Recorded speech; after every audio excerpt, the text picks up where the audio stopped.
Bonjour à tous et à toutes et bienvenue sur Geoffrey Davidi. Et aujourd'hui nous allons faire une crème anglaise. Je vais vous montrer comment bien la préparer selon ma méthode. Et nous allons commencer tout de suite. Il vous faut 4 œufs, une russe, un saladier en verre, 500 ml de lait, qui veut dire la moitié d'un litre de lait, 100 g de sucre et de l'extrait de vanille liquide. Pour commencer, vous allez prendre votre russe. Vous allez y verser vos 500 ml de lait.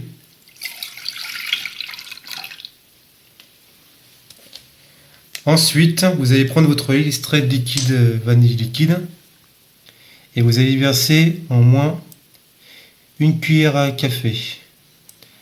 Voilà, à peu près de cette taille-là.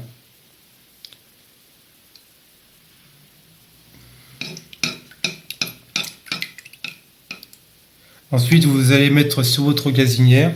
Si vous avez une gazinière à gaz, mettez votre feu à feu moyen. Si vous avez une plaque chauffante, mettez à température 100 degrés.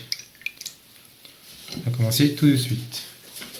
Alors ensuite, vous prenez votre saladier et vous commencez à mettre vos 4 jaunes d'œufs dans votre saladier. Le blanc, vous ne le mettez pas. Comme vous pouvez le voir, là, j'ai commencé à mettre un jaune. Alors, je vais mettre les autres. Ensuite, vous allez prendre vos 100 g de sucre et vous allez verser progressivement. Et ensuite, vous allez battre vos jaunes jusqu'à qu'ils blanchissent.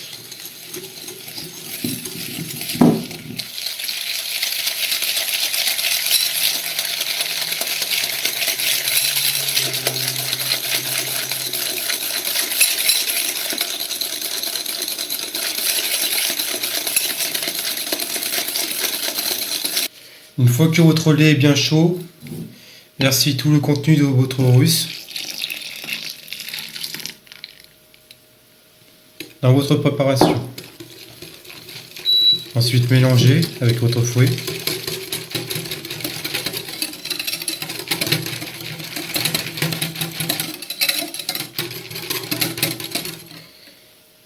Et remettez-y immédiatement votre préparation dans votre russe.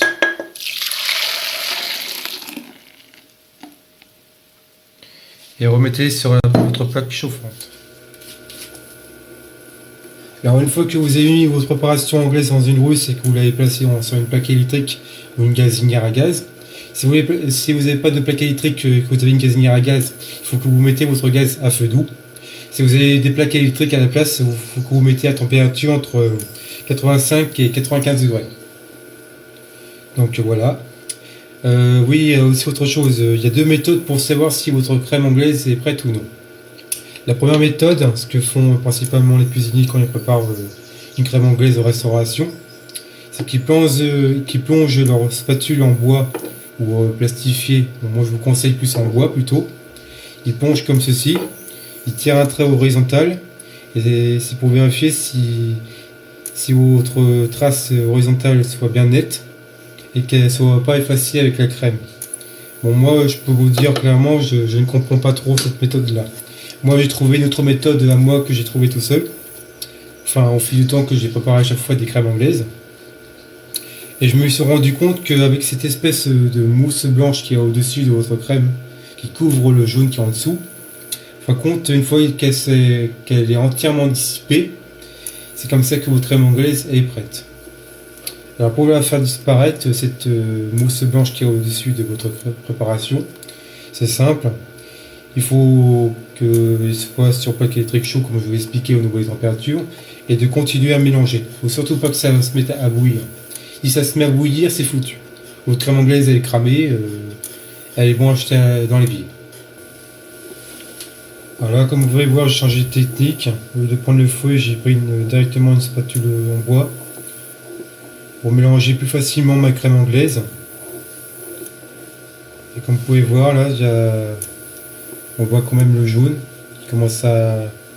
On voit la mousse qui commence à se dissiper, on voit le jaune qui ressort, je ne sais pas si vous voyez vous. Là, la crème anglaise est bientôt prête.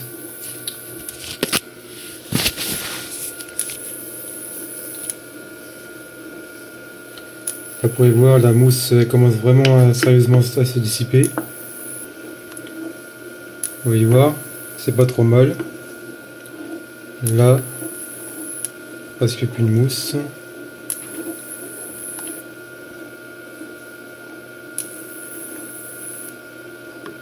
Là, votre crème anglaise, elle est prête maintenant. Plus qu'à éteindre. Votre préparation de crème anglaise prête. Mettez-y votre préparation de crème anglaise dans un saladier en verre et réservez-le au frais pendant 2 heures ou 2 heures et demie, le temps que votre crème anglaise soit bien refroidie.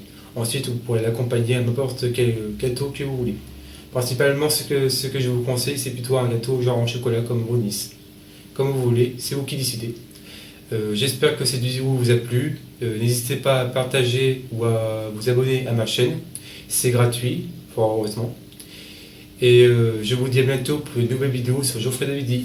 Au revoir.